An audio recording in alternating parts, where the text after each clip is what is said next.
So Akron Coffee Roasters is just a specialty micro roaster here in Akron. We roast everything on site fresh, so all the beans that we serve in drip or espresso are roasted here. They've been roasted within the past, probably week or so from when you drink it. It's all super high grade specialty coffees. So that's kind of a short way of saying the best beans you can find in the world.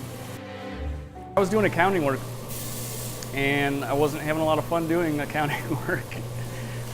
So I was looking for an opportunity to do something else and was home roasting just kind of for my personal consumption. And like I said, I was looking for an opportunity to do something else and just kind of grew it out of a garage, from there. So freshness is a huge factor in the flavor of coffee. Most of the coffee that Americans consume from like the grocery store or off the shelf has been sitting there for a very long time. It's an agricultural product, so it's going to stale once it's been roasted. So we like to drink our coffee or suggest drinking our coffee within 3 to 14 days of it being roasted. And when you're using really high quality coffee, you really get all these nuanced flavors in it. So when you read our cards, we have the flavor notes in there, which you may or may not taste. Some people say that we're full of it, but those are those special nuanced flavors that you get with fresh coffee. And once it's past that time, it starts to degas and kind of just stale. And it won't be bad coffee, it just won't have those real nice flavors that we kind of like to show off in our cool coffee. Yeah, so right now they're going through first crack. It happens close to about 195 to 200 degrees Celsius. And it's a physical reaction where the beans are expanding and actually physically popping or cracking. It's kind of the first indication that the beans are ready to be consumable product. If they haven't gone through first crack, they're underdeveloped and too early on to be a drinkable product. Yeah, we keep it pretty simple around here. No flavored syrups or anything like that. We're using really kind of high-end coffee that has a lot of cool flavors to it, so we want to show off those flavors.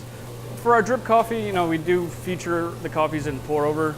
That just is so that each cup is brewed fresh when the customer orders it, so they're getting a fresh cup of coffee. We think the pour over method highlights the flavors really well. But our espresso drinks are very popular.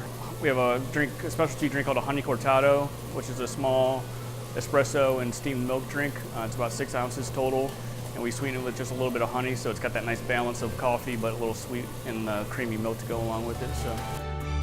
And we do a lot of education courses as well.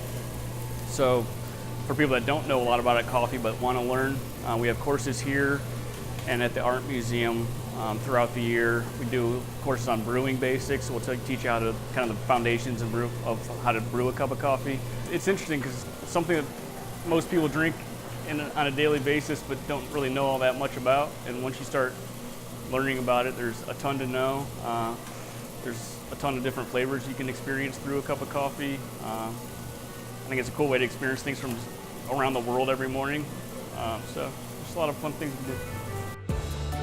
The customers love to come in to see the roaster, love to come see it in action.